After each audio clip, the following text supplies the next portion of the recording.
Fala pessoal, bom dia, boa tarde, boa noite para todo mundo que nos acompanha aí. Dia 18 de junho de 2024. Hoje a gente já está se caminhando para o final do semestre, né? Faltam 12 dias para acabar o semestre. O ano passou bem rápido, diga-se de passagem, mas que não tem como a gente não falar, né? É o pior primeiro semestre da história, eu diria, né? A gente não fechou ainda o ano, mas mesmo que a gente tenha uma recuperação de CPEA nesses próximos 12 dias e crave esses 225 que está na tela aí para o final do mês, a gente vai ter aí, se não o pior, um dos três, o top três piores começos de ano para o boi gordo, né, em quesito desvalorização de preço. É um ponto que tem nos chamado muita atenção. A gente tem visto essa queda, observou essa queda latente mês após mês, né? Já são, se a gente fechar esse mês em queda, o que é bem provável, vão ser 5 meses consecutivos de queda do boi gordo. Não é um fato único, isso já aconteceu no passado, né? A gente já teve quedas, mais de 5 meses de quedas consecutivas para o boi gordo, no estado de São Paulo, na referência CPEA. Isso aconteceu em 2017, aconteceu em 2018, e foram anos, assim como 2024, anos de descarte de fêmea acelerado, né? Então, acho que a gente, olhando para trás, a gente consegue achar referência e histórico para afirmar que a gente ainda está inserido dentro desse contexto de descarte. E só para trazer um ponto, né? Entre novembro 16 e julho de 2017 foram 7 meses consecutivos de queda. O preço do boi gordo chegou a cair 20% durante esses 7 meses. Então, e esse é até um ponto que a gente falou no Fato Pecuário dessa semana, existe radar histórico, digamos assim, para que o preço continue pressionado, né? Pelo menos olhando dessa perspectiva de meses consecutivos de queda, a nossa preocupação latente aqui, recorrentemente falando sobre julho e agosto, né? Sobre como esses meses se transformaram, principalmente o agosto ali, diante da chegada do milho safrinha, do DDG, das formas de nutrição que se alteraram no Brasil, na nossa percepção e até o que os números mostram, o padrão de menor preço do ano começou a mudar de maio para agosto. E esse é um ponto que a gente recorrentemente tem falado aqui para esse ano, em 2024, ainda numa fase de descarte de fêmeas, ficar bem preocupado com esses próximos 2 meses. É um ponto que tem me chamado a atenção. Olhando para o que está acontecendo especificamente nessas últimas 2 semanas, né, nesses últimos dias aí, a gente tem observado um mercado mais firme. Acho que a Laurinha até pode trazer para a gente o que ela tem visto aí do mercado do boi gordo, uma firmeza maior no mercado do boi gordo. A gente estava até discutindo aqui sobre fêmeas, né, sobre a percepção de redução no volume de fêmeas que está chegando para o abate, assim, faz sentido até do ponto de vista de redução do próprio rebanho brasileiro, né? Se a gente está liquidando fêmea, ou seja, se a gente já está abatendo fêmea numa proporção maior que a média histórica para cada mês, desde janeiro de 2023, faz sentido que a gente esteja reduzindo o nosso rebanho. E, consequentemente, se a gente está reduzindo o nosso rebanho, a gente está reduzindo a nossa disponibilidade de oferta. Esse é um ponto muito latente aí que a gente já está observando assim como uma referência para a oferta de fêmeas. A oferta de fêmeas que tem chegado para os frigoríficos começou a apresentar uma redução, a gente começou a ver um encurtamento das escalas de abate, mas é um ponto que eu acho que tem que vir para a discussão, justamente porque é um mercado ainda, pelo menos na minha visão ainda, que é muito bem ofertado. Se ele não tivesse se ele tivesse muito menos ofertado, a gente veria provavelmente as escalas se comportando de maneira ainda mais intensa, o preço subindo de maneira ainda mais intensa. E o que a gente tem visto saiu do patamar de 215 e veio para 220, mas ainda tem muita resistência para bater os 225, para você firmar nesse nível de 225, 230, tá? Então, acho que é um ponto que a gente vai ter que ficar de olho. A gente vai comentar mais um pouquinho à frente aí sobre dólar e exportação, que eu acho que é relevante trazer. Mas eu já vou chamar a Laurinha para a conversa. Laurinha, o que você tem visto no mercado de boi, de reposição aí, que eu acho que é bom a gente discutir um pouquinho do que está acontecendo. Iago, o mercado físico deu uma mudada na última semana, né? Na verdade, a gente começou o clima, sentiu um clima mudar, assim, desde a segunda passada. Essa semana, tem se concretizado isso até então. A gente viu um mercado físico bem mais sustentado, as escalas dos frigoríficos reduzindo um pouquinho, né? A gente viu atingir aí 14 dias úteis, hoje a gente já estava falando em uma escala em 11 dias úteis. Ainda são escalas muito alongadas, né? Mas reduziu um pouco o patamar. E essa redução já nos demonstra que o pecuarista perdeu um pouco o interesse em negociar naqueles preços que eram praticados anteriormente. E aí os frigoríficos, como uma forma até de reação, né, uma tentativa de continuar as compras, continuar com as escalas um pouco mais alongadas, têm pagado um pouco mais aí para o pecuarista. Então a gente observou uma alta e tanto no indicador CPEA quanto no indicador agrifato. A gente estava vendo um CPEA aí há 10 dias atrás, na casa de 216, né, 215. Agora a gente já está falando do CPEA de 220, 221. E o nosso indicador aqui também falou numa valorização, né, na casa de 1% aí. Então, uma alta que refletindo aí essa redução das escalas. E a gente sempre traz esse paralelo porque nós até fizemos um estudo há um tempo atrás, né, aqui falando sobre essa correlação das escalas e dos preços, né, que realmente existe uma correlação. Quando as escalas elas se alongam e continuam a subir, aí os preços tendem a cair um pouco mais. E quando as escalas reduzem, o contrário também é verdadeiro, né? Os preços tendem a, pelo menos, parar de cair ou começar a subir. Então, é essa correlação que a gente tem visto se consolidar aí nos últimos dias, né? E a oferta de animal de pasto, ela tem reduzido também. Então, se eu não me engano, a gente até falou num podcast aí algumas semanas atrás, e a gente falou bastante aqui com os nossos clientes também, que a expectativa da pior janela de preços, pelo menos nesse primeiro semestre, seria realmente da segunda quinzena de maio até a primeira quinzena de junho, porque era o momento que o pecuarista deveria ter mais ir mais atrás do frigorífico para realizar suas negociações pelas condições de pastagens. E foi isso que aconteceu. De agora para frente, a tendência é quem não suplementa, ou pelo menos quem não dá uma suplementação um pouco mais fortalecida para o seu animal, não consegue mais tirar boi gordo a partir de agora, né? Então, quem trabalha com suplementação um pouco mais básica, um manejo um pouco mais intensivo, já levou seus animais para abate.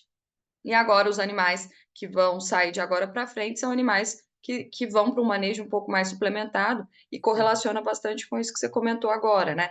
De os preços estão migrando aí do fundo de maio para agosto, justamente porque está saindo uma segunda leva de safra, né? De animais que agora são um pouco mais suplementados. A gente saiu essa primeira leva de animais de manejo mais extensivo, perdão, e agora a gente está indo para uma leva de manejos um pouco mais intensivos, por vezes também a pasto, mas o manejo aí de primeiro giro de confinamento também começa a sair a partir de agosto. Então, acho que vale muito essa questão dessa preocupação em relação ao mês de agosto e que hoje a Bolsa não precifica muito, né? A gente está falando hoje de uma cotação para agosto a 236. Frente ao mercado físico de 220, 221, segundo o CPEA, a gente está falando de uma alta de basicamente R$ 15 aí, em um mês que, no histórico dos últimos 10 anos, tem se mostrado um mês com bastante risco, né? Então, acho que vale mais uma vez aí a recomendação dessa janela de preços. O mercado deu uma aquecida, mercado futuro, né? Deu uma aquecida na última semana, reflexo, né, desse aquecimento também, desse maior otimismo do mercado físico, mas está com uma certa dificuldade de sair de uma janela de preço aí de 234, 236 para o agosto, por exemplo. Então está oscilando aí nos demais contratos também, não tá muito diferente, né? Acho que o Rodrigo depois pode até comentar um pouco mais sobre isso, mas está com uma dificuldade de romper uma janela ali, um range de R$ 3 para cima e R$ 3 para baixo. Isso que eu ia comentar, Laurinha. Desculpa te interromper, mas o outubro, né, ele tem desde o dia 20 de maio, ele não sai do lugar, no sentido assim, ele até vem para baixo, vem para cima ali, mas 243 era a mesma cotação que a gente tinha lá no dia 20 de maio. Isso pelo Uhum, menos traz para mim, reforça o sentimento de que quem está operando o B3 nesse momento, e a gente está num dos maiores volumes da história de contratos futuros sendo negociados na B3, para esse período específico do ano, quem está operando B3 está acreditando, pelo menos já faz quase 30 dias, que o mercado vai se manter muito firme durante o segundo semestre. E, pelo uhum, menos na minha visão, assim, a não ser que a gente exporte muito mais, mas o que eu acho que o mercado está visualizando é justamente uma redução no volume de animais ofertados, na oferta de carne bovina no Brasil. Então, é um ponto que tem me chamado a atenção. O mercado já aposta recorrentemente numa alta de preços no segundo semestre, mesmo com o mercado físico, durante ali o início de junho, né, se mantendo, caindo, né? Então me traz esse sim. sentimento de quem está operando o B3 nesse momento está acreditando piamente de que o mercado vem para cima. Então é isso que daqui a 70 dias ele está acreditando que o mercado sobe mais R$ 15, né? Sai desses 220 para bater 236. E esse vai ser, se isso acontecer, vai ser um dos melhores desempenhos do boi gordo no intervalo de 70 dias para esse período específico do ano da história. Vai subir aí esses 4, 5% num intervalo muito curto de tempo, né? Então, me chama a atenção como o mercado, assim, tem apostado de que realmente vai ter um encurtamento de oferta nesses próximos meses. E esse encurtamento, ele até pode ser real do ponto de vista de desestímulo, né, do pecuarista em colocar um animal no coxo. Apesar da gente estar com sumos nutricionais aí, com uma relação de troca até interessante, né, o milho está mais barato e tudo, o pecuarista, ele fica receoso, né, em colocar o animal no coxo, em que você tem um custo maior ali, e sofrer lá na frente, às vezes, com o mercado em queda. Então, esse desestímulo que nesse momento a gente tem visto de colocar um animal no coxo, apesar de nós estarmos com margens para confinamento mais interessantes do que quando a gente tinha com o boi lá R$ 300 reais para arroba, 300 e poucos reais para arroba, mesmo nesse cenário, para um segundo semestre a gente fica muito dependente, né, desse mercado futuro, principalmente mais otimista, para o pecuarista ter coragem de colocar o animal no manejo que custa mais.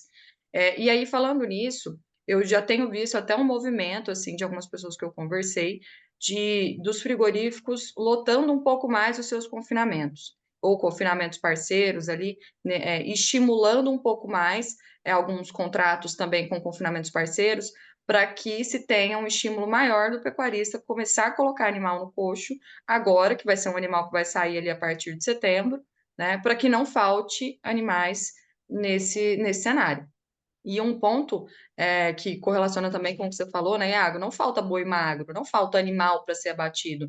O que pode faltar, talvez, é o estímulo do pecuarista em colocar esse animal no coxo para a gente ter esse animal na entre-safra. Mas Exato. falar que falta, boi não falta. Então, se os frigoríficos se mexerem ali no sentido de fazer contratos um pouco mais vantajosos para os pecuaristas, se eles colocarem animais nos seus confinamentos próprios também, a gente vai ter uma influência para que esse boi não suba tanto nesse período de entre-safra. Acho que é uma preocupação que a gente tem que ter também. Um ponto que relaciona a isso, né? É justamente de a gente ver ofertas novamente ressurgindo de confinamentos pagando um super ágio no boi magro. Que isso não estava acontecendo no último mês e pouquinho. A gente viu isso acontecer lá em abril. Clientes aqui, nossos de diversas regiões, Mato Grosso, Goiás, chegaram para a gente comentando sobre isso. Olha, eu tenho aqui um ágio de 15% no meu boi magro, algo que não era comum se você fosse para o mercado convencional, se você fosse para Sim. vender para outro pecuarista e você via confinamentos fazendo essa proposta. Isso por necessidade de aumentarem a sua lotação do confinamento e conseguir diminuir seu custo fixo, mas também por um estímulo da indústria em parceria com esses confinamentos para lotar um pouco mais, fazer com que se tenha uma oferta maior de bois. Então, eu estou vendo esse movimento voltar a acontecer também no mercado físico, isso é um ponto. Então, a indústria já está se mexendo, né? Vendo esse desestímulo aí que alguns pecuaristas estão, né? De às vezes colocar animal, principalmente em boitel. Boitéis estão com bastante dificuldade de aumentar a sua taxa de lotação. Então, estou vendo os frigoríficos já se movimentarem, né? Para que não falte esse animal no segundo semestre. Acho Sim. que vale essa nossa preocupação aqui, né, em Mas relação a sempre, acho que é sempre bom salientar essa percepção de frigorífico, né, deles comprarem, mas lembrando, né, a gente vai abater esse ano mais de 36 milhões de cabeças. Você pegar a capacidade estática dos confinamentos, mesmo dos grandes grupos, assim, não é o suficiente para abastecer uma planta ou uma indústria frigorífica por mais do que duas, três semanas consecutivas. Então, eles ainda vão precisar do pecuarista. E esse que é o grande ponto, acho que, de oferta. Assim, eles estão se abastecendo para evitar, obviamente, talvez um processo em que fiquem sem gado, tenham que pagar muito mais caro, mas é bom salientar esse ponto mesmo. E e com aí, certeza, pode falar, desculpa, te interrompi. não, acho que é isso mesmo, né, de, assim, hoje a nossa produção ainda, a gente não consegue, infelizmente, ter esse número concreto, mas cerca de 30% hoje é de confinamento, né, se tivesse dado, você tem esse número mais atualizado, Iago? De animais oriundos de confinamento? A gente não consegue ter esse número certo, na verdade, né? Se você pegar os números nacionais, as estimativas nacionais, seria isso, mais ou menos 30% dos animais abatidos no Brasil, né? 36, e a gente fala de 7, 8 milhões de cabeças confinadas, mais ou menos aí. Então, você teria aí esse volume de 30, 25, 30%. sim. Então, A maioria é pasto ainda, né? Então, realmente tem essa necessidade, mas esses 30% no abate que se concentra, né? Que talvez até aumente esse percentual de participação dos animais abatidos no segundo semestre, não deve ser 30% que são de confinamento, deve ser um número um pouco maior, né? Provenientes de manejos mais intensivos, não só confinamento, mas talvez um CM, manejos mais intensivos. Então, o pecuarista, obviamente, ele tem essa importância, né? O animal de pasta ele ainda acontece no segundo semestre, mas o de confinamento ele toma uma proporção maior. E por isso que é a importância, né? Às vezes aqueles 4 dias a mais de escala, 3 dias a mais de escala que o confinamento confere para o frigorífico é o que faz com que o boi não suba ou que o boi comece talvez a desvalorizar. sim, sim. É isso mesmo. Mas, pois bem, e aí eu até ia falar um pouquinho só sobre, fazer um comentário final aqui sobre exportação, né? A gente teve aí uma semana um pouquinho pior da exportação do que o esperado, né? A gente teve uma queda boa no volume exportado durante essa segunda semana de junho, reajustou a nossa projeção aqui de 198, 199 mil toneladas para 192 mil toneladas, o que ainda é um bom volume para o mês de junho, mas mostra um leve sinal de arrefecimento aí, mas acho que é bom sempre falar, né? A gente fala em arrefecimento, mas ainda assim é um volume quase recorde para o mês de junho, né? Então você pega o ano passado, que foi o volume recorde, foram 193 mil toneladas exportadas de carne bovina in natura. Se fechar 192, você fechou um pouquinho abaixo do recorde, depois de bater um maio recorde, um abril recorde.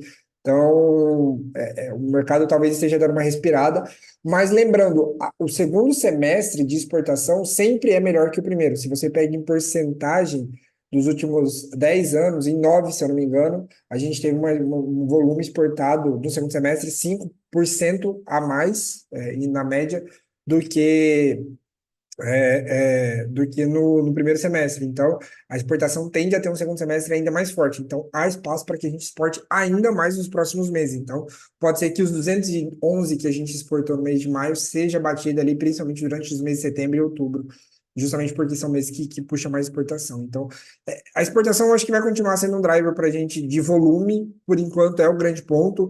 A gente comentou sobre China aqui, né? Recorrentemente falando sobre China. O dólar ajuda bastante, a gente está vendo o dólar voltar a 5,40, o governo dando péssimos sinais do que vai ser a política fiscal dele, e agora cresce uma descrença muito grande com esses possíveis ajustes que virão, porque você fica gato escaldado, né? Você fala, o cara vai cortar, mas aí, o que que é esse corte? Ele falou que ia cortar desde o começo de 2023, mas não corta. Então, assim, o mercado já está descrente que vai acontecer alguma coisa, e por isso que mesmo depois do ministro da Fazenda, da ministra do Planejamento se posicionarem de que poderão haver cortes, o mercado continuou pagando 5,40 no dólar, o risco do Brasil continuou na mesma, os juros continuam elevados, basicamente por desacreditar, né? Porque você planta uma descrença de que você vai fazer e você para de dar voto de confiança, digamos assim. Então, isso vai pesar na nossa exportação positivamente, né? Querendo ou não, a gente exporta carne bovina, e se o dólar se movimenta a nos dar competitividade, né? Ele se movimenta para cima em relação ao real, a gente vai continuar bem competitivo, e a gente já está muito competitivo, então é mais um fator para que a exportação continue firme. Acho que não vai ser um problema para a gente por enquanto. Mas acho que é isso. Eu vou passar já a bola, pro pessoal de grãos, Stefan, Rodrigo, se quiserem, fiquem à vontade aí para trazerem aí o que está acontecendo no mercado de grãos. Milho vai cair, milho não vai, farelo, como é que tá por aí? Bom, vamos lá. Cenário para grãos aí também vem com uma vertente bem negativa desde a semana, indo já para praticamente 2 semanas. Um reflexo muito, muito forte das condições positivas nos Estados Unidos para a safra norte-americana, né? Plantio do milho já está encerrado, plantio da soja ainda vai, pelo menos aí talvez mais umas 2 semanas para conclusão total, e também está dentro ali de condições relativamente normais, né? Estados Unidos choveu muito bem durante o mês de maio, durante o mês de plantio, tá com o solo com boas condições de umidade, e isso vem reforçando aí um cenário bem positivo para a safra norte-americana e, consequentemente, reverberando aí sobre a precificação de Chicago. seu principal fator hoje que joga aí no mercado para precificação.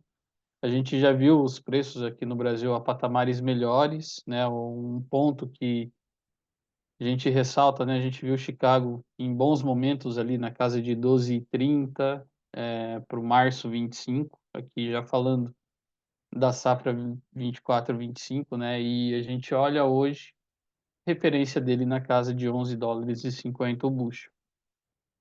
Ainda muito cedo para falar que safra dos Estados Unidos está definida, mas ela vem com um início muito positivo e que precisaria aí acontecer algo bastante extremo em relação ao clima para tirar esse potencial, né, que vem sendo depositado por essas condições que estão sendo observadas. Quando a gente olha em relação aos preços no Brasil, as quedas só não foram maiores, quando a gente coloca isso em perspectiva, porque o prêmio de exportação, de alguma forma, minimiza essas quedas de Chicago, né, atuando aí com um movimento oposto, e também o dólar. A gente tinha, como o Iago pontuou bem, né, a gente antes da virada do mês, vamos colocar, a gente tinha um dólar ali perto de 5,20, 5,10, rodando essa casa, e agora a gente tem um dólar de 5,40, que também, de alguma forma, influencia na precificação. E isso acaba, de alguma forma, deixando, né, o pessoal um pouco menos desanimado nesse momento aí com comercialização, apesar dos preços já estarem baixos, né. Quando a gente olha para a soja, talvez não tenha muito mais para onde ir, né, preços de soja, a não ser que realmente tenha alguma coisa nos Estados Unidos nesses próximos 60 dias. Da mesma forma para o milho,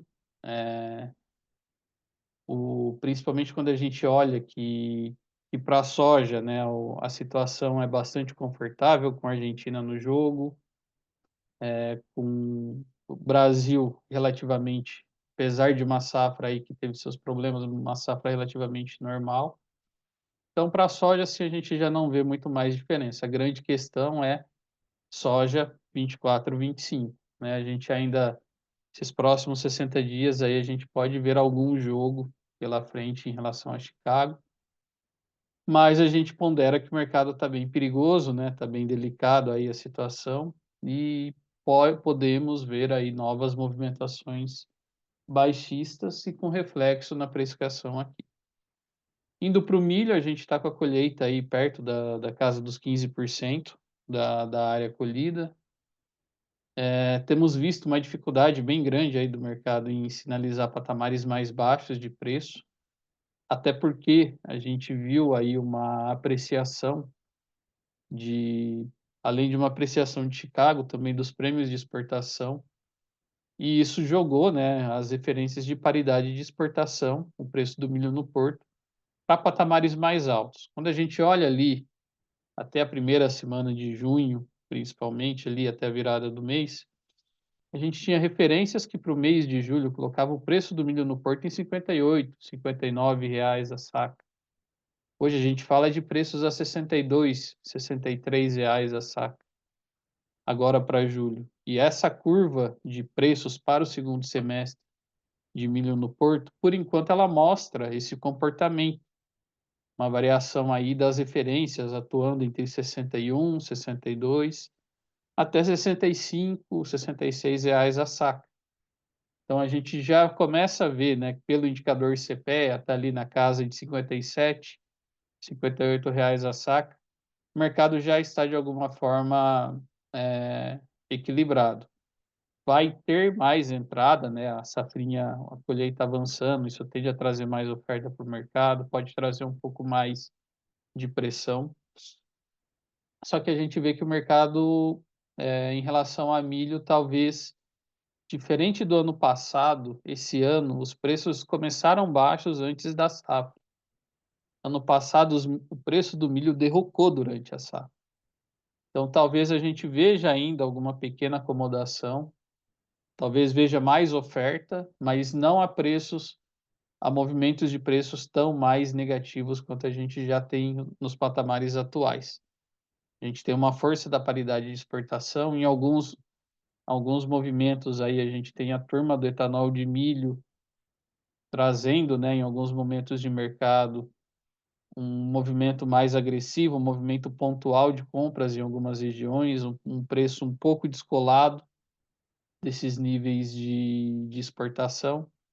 Então, acho que a gente já começa, né? Por mais que a gente fale, julho, agosto, né, entre junho e agosto a gente vê os menores preços de milho, né? A gente ainda pode ver, mas assim, acho que ainda já está, esse mercado já está muito perto do equilíbrio. A gente tem folga logística, safra de soja e milho menor que ano passado. Obviamente a gente vai ter redução de exportação, mas o mercado está relativamente equilibrado. Agora, se o dólar voltar a cair, se Chicago voltar a cair também, e por algum outro motivo a gente vê talvez aí uma acomodação de prêmios pela chegada de oferta ou por um menor apetite de demanda internacional, a gente pode de alguma forma voltar a ver os preços aí, algumas referências também relativamente mais baixas para exportação, talvez mais próximo dos R$ 60 a saca. Mas por enquanto o mercado está relativamente aí equilibrado, esperando chegar mais oferta no mercado, e enquanto isso não há um interesse, não há um, um interesse claro, né, do lado do produtor em querer comercializar o milho nesses patamares de preço. E aí queria passar para o Rodrigo, para ele ponderar aí os movimentos de bolsa que foram registrados na última semana. Bom, vamos lá, Stefan. Bom dia, boa tarde, boa noite a todos que nos acompanham. Bastante movimentação no mercado de grãos, especialmente na última semana. Nós tivemos as atualizações mensais, tanto do USDA, né, o relatório de oferta e demanda agrícola mundial, quanto da Conab também no dia seguinte, né. O USDA foi na quarta passada, Conab na quinta-feira. Nós tivemos também atualizações de importantes dados macroeconômicos e que trouxeram bastante volatilidade para o mercado de grãos, tanto em Chicago quanto aqui na B3. Em Chicago, começando pela soja, nós tivemos uma desvalorização, especialmente para os vencimentos mais longos da commodity, refletindo tanto essa atualização, né, de dados macroeconômicos, essa forte valorização do dólar frente ao real, frente a uma cesta de moedas. Acho que a gente vai até comentar melhor depois, o Iago acho que vai fazer alguma ponderação sobre esse dólar, né, que no caso das commodities agrícolas, especialmente até da soja, né, ele tende a favorecer o farmer selling, né, a venda por parte do produtor rural. Então, quando nós temos essa forte valorização da moeda norte-americana frente ao real, tendemos a ter um recuo dos preços, né, da commodity na Bolsa de Chicago. E na atualização também da última semana do USDA, não obtivemos tantas alterações frente ao report de maio, mas analisando o cenário de soja para Estados Unidos, nós tivemos um novo aumento dos estoques finais da soja na temporada 24-25 por lá, totalizando 12,38 milhões de toneladas de soja. Então, um incremento aí dos estoques finais que tendem a pressionar para baixo, né, esses vencimentos. E é o que nós tivemos na Bolsa de Chicago, especialmente no caso da soja, o vencimento novembro 24, que representa a entrada da safra norte-americana de soja. Ele fechou a sexta-feira a $11,50 o bushel, né, a sexta-feira, dia 14, e no dia de ontem sofreu mais uma expressiva queda e fechou a $11,30 o bushel. O contrato mais curto de soja em Chicago, ontem ele teve um sinal bem baixista, né? Perdeu um suporte relevante nos $11,71 o bushel. Então, comparado ao novembro, ele negocia ainda patamares mais altos. Hoje, tendo um pequeno repique, né, para cima, na tela agora às 10h43 da manhã, a $11,64 o bushel. Então, uma correção de alta dentro de uma tendência de baixa de curto e médio prazo. O futuro de milho para julho, negociando a $4,47 o bushel na tela agora, aqui sim um pouco mais lateralizado, como a gente já vem comentando nas últimas semanas, né, negociando dentro de um range de preços. Para o milho, nós analisando cada país, né, na última semana o USDA ele não trouxe muitas alterações. Para o milho, a alteração que nós tivemos foi uma redução dos estoques finais no mundo na temporada 24-25, e nós temos essa movimentação um pouco mais lateralizada na Bolsa de Chicago, o que é em linha com a movimentação dos fundos, também no reporte do CFTC, né, que sai toda sexta-feira, a gente atualiza também na reunião semanal esse posicionamento dos fundos. Tais fundos recompraram bem pouco a parte da posição vendida, então até o dia 11 de junho, o saldo vendido ele atingiu 212.279 contratos para derivativos de milho, né, opções e futuro. Então os fundos ainda carregam uma posição relevante vendida em derivativos do cereal. E para a soja, eu esqueci de comentar, nós tivemos em linha com essa movimentação de baixa, né, um aumento da posição vendida por parte dos fundos. Então, eles aumentaram esse saldo vendido para 75.880 contratos também até o dia 11 de junho, um aumento de 16.139 contratos frente ao dado anterior. Essa é a movimentação que nós tivemos. Esse repique de alta que eu comentei na soja também nós estamos tendo para o milho no dia de hoje. Ao final da tarde de ontem, saiu o relatório semanal do USDA, né, trazendo para o milho já foi finalizado o plantio, mas para a soja ele está praticamente finalizado, ele atingiu 93% da área até o dia 16 de junho. Ele está um pouco atrasado em relação a esse término do plantio, um pouco atrasado frente ao que nós tivemos no ano passado, mas ele está acima da média dos últimos 5 anos. Mas o dado também que saiu e que o mercado, acredito que esteja refletindo um pouco, é a perda de 2 pontos percentuais, tanto para o milho quanto para a soja, da qualidade das lavouras, né? Se a gente soma o percentual de boas e excelentes, ele perdeu 2 pontos percentuais na semana, tanto para o milho quanto para a soja. Para o milho ele veio a 72%, né? A qualidade das lavouras boas e excelentes. Na semana passada ele veio a 74%, e para a soja esse percentual foi de 70%, né? Na semana passada ele era de 72%. Então, como eu disse, o mercado corrigindo tecnicamente dentro de uma tendência de baixa. Quando a gente traz aqui para a B3, o contrato julho 24, CCMN 24, negociando na tela agora 57,20, também, como observado ao longo das últimas semanas, ele já está mais atrelado ao indicador CPEA, e no dia de ontem ele veio cotado a 57,72. Então, negociando nesse mesmo nível de preço, ele dentro de uma congestão no gráfico diário, apesar do viés baixista, nós temos um importante suporte de preços na região dos 56,31, e com o mercado aqui, como eu disse na tela agora, 57,20.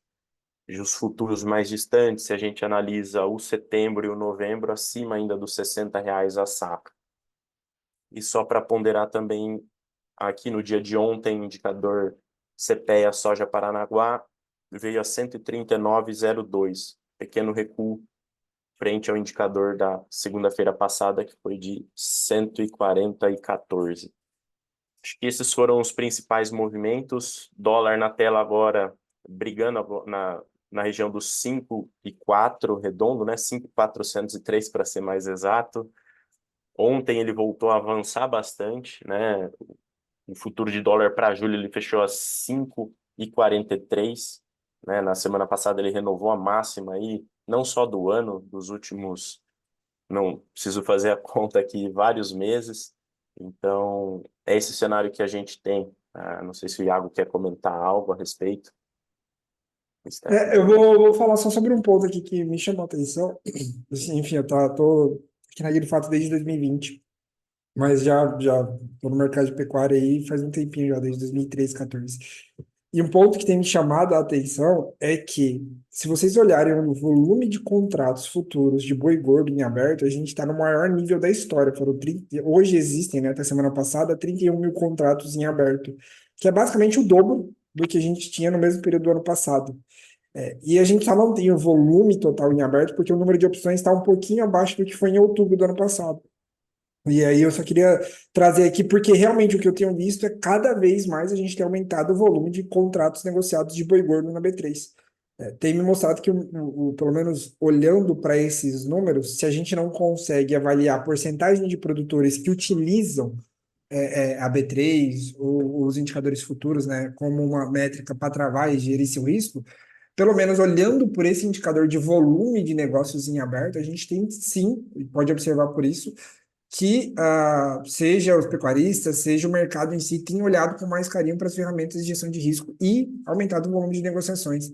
Só queria trazer porque é um fato que me chamou a atenção, assim, a gente tem, é, desde o começo do ano, cada vez mais avançado no volume de contratos em abertos de boi gordo na Bolsa, mostrando talvez aí um aumento dessa preocupação com a gestão de risco. É um processo devagar, lento, mas que tem crescido nos últimos anos. Acho que é bem interessante aí, só para falar desses números da B3 aí. E sobre dólar, acho que, assim, Rodrigo, pelo menos o que eu tenho observado, ainda é um cenário bem caótico, né? Acho que de comentário de maneira geral, assim, a gente até poderia atribuir o que está acontecendo nos Estados Unidos como um dos fatores, porque se você pega outras moedas desempenharam, né, relativamente pior que os Estados Unidos têm atraído mais investimento porque os seus juros têm se mantido acima dos 5 aí por mais tempo do que o esperado, mas esse não é o único problema. Se fosse o único problema, a nossa moeda teria desempenhado melhor do que a moeda argentina, né? E a Argentina, o peso argentino, mesmo com a desvalorização proposta pelo governo, hoje o real já se desvalorizou mais no ano do que o peso argentino. A gente desvalorizou 4 vezes mais do que o euro. Se você não quiser comparar, dá para pegar uma outra moeda, o dólar australiano, o dólar neozelandês, enfim. Você tem outros pares aí que não desempenharam tão mal. E acho que basicamente é porque o governo está se colocando e se propondo a não se preocupar tanto com a meta fiscal, com o aumento do endividamento, consequentemente mais juros e menos dinheiro sobra para outras coisas, para investimento, enfim. O que a gente vai ver ainda é um governo se endividando e acho que e esse é um grande problema. Até mesmo com essa última semana, né, que tentaram acalmar o mercado, viram que não tiveram tanta efetividade, porque você cai na descrença, né? Se você promete uma coisa durante 2 anos, é mesmo aquela história, né? Do cara falar que o lobo tá atacando, o lobo tá atacando, é sempre uma mentira, aí quando ele ataca de verdade, aí ninguém acredita mais. Então, acho que é isso, que eu acho que a gente tem visto é isso, recorrentes chamadas de que o mercado perde a crença no que o governo diz. Iago, e até um ponto assim, eu lembro que quando foi para a transição de governo e justamente caiu ali naquela saída da pandemia, né? A Aham. gente estava meio que na contramão do mundo. Então, a gente estava indo para uma redução das taxas de juros, enquanto a gente estava vendo um processo mais inflacionário, tanto nos Estados Unidos quanto até a Europa, né? E mesmo nesse cenário de que a gente estava, teoricamente, arrumando a casa, indo na contramão dos outros países.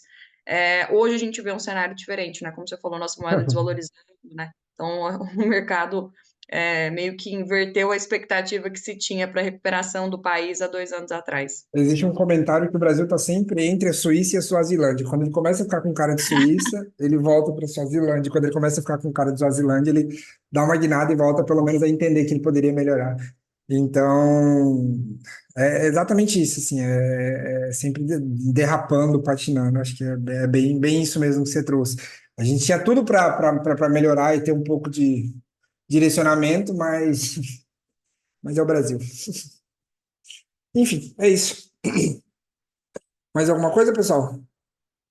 Acho que é isso, né? Vamos para a semana. Vamos para semana. Valeu, turma. Obrigadão mais uma vez. Valeu, Rodrigo. Valeu, Léo. Valeu, Laura. Stefano. Até a próxima. Valeu, Um pessoal. Valeu, abraço, Boa pessoal. pessoal. semana. Boa semana. Trabalho.